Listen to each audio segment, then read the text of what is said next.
ఇవాళ మిమ్మల్ని ఈ రిటైర్డ్ వాళ్ళందరూ అన్ప్రొడక్టివా, ఎంత పనికి మాలినోళ్ళు అంటారు. నేనంట వాళ్ళే పనికొచ్చిన నేనంటాను, వాళ్ళే పనికొచ్చిన నేనంటాను.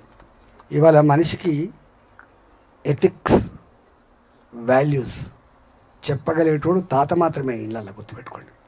ఇవాళ మన ఇంట్లో మన కొడుకుంటే ఆ కొడుకు ఇద్దరు పిల్లలు పుడితే ఆ ఇద్దరు పిల్లలకి ఈ సమాజం అంటే ఏందో చెప్పగలిగేటువంటి సత్తా, శక్తి, ఆ ఓపిక, ఆ కన్సర్న్ తాతకు మాత్రమే ఉంటుంది. 60 ఏళ్ళ వాళ్ళకే ఉంటుంది.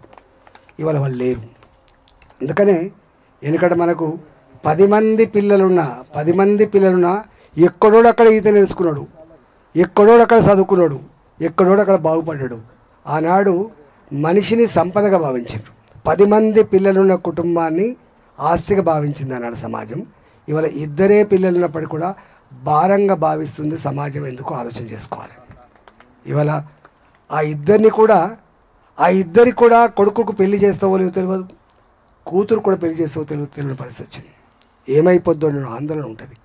ఇవాళ మనం చూస్తున్నాం, సారు కొట్టినా భరించిన మనం, అమ్మ కొట్టినా భరించిన మనం, నాన్న కొట్టినా భరించిన మనం. కానీ ఇవాళ ఒక్క దెబ్బ కొడితే వాడు సూసైడ్ చేసుకుంటా అని చెప్పే పరిస్థితి వచ్చింది. మనం 10వ తరగతి లోపు హైదరాబాదుకు ఇంతకుముందు మన్సూర్ రెడ్డి గారు చెప్పినట్టుగా అన్నీ పట్టుకొని వస్తే కూడా బస్సు దాకా వచ్చి మన అమ్మ ఏడ్చి బిడ్డ జాగ్రత్త బిడ్డ అని పోయేటోళ్ళు ఉండేది. కానీ కాలేజీ దాకా మాత్రం రాకపోవు. కానీ ఇవాళ ఇంజనీరింగ్ చదివే పిల్లగాడికైనా, డాక్టర్ చదివే పిల్లగాడికైనా వాడు ఏ రూపంలో ఉన్నా మళ్ళీ నానొచ్చి తల్లి వచ్చి ఆ కాలేజీ దాకా పడగొట్టే పరిస్థితి వచ్చింది. వాడికి మార్కులు వచ్చిండొచ్చు, వాడికి మంచి ఉద్యోగం వస్తుండొచ్చు. కానీ వారి మానసిక స్థితి మాత్రం ఎదుగని పరిస్థితి కనపడుతుంది సమాజంలో.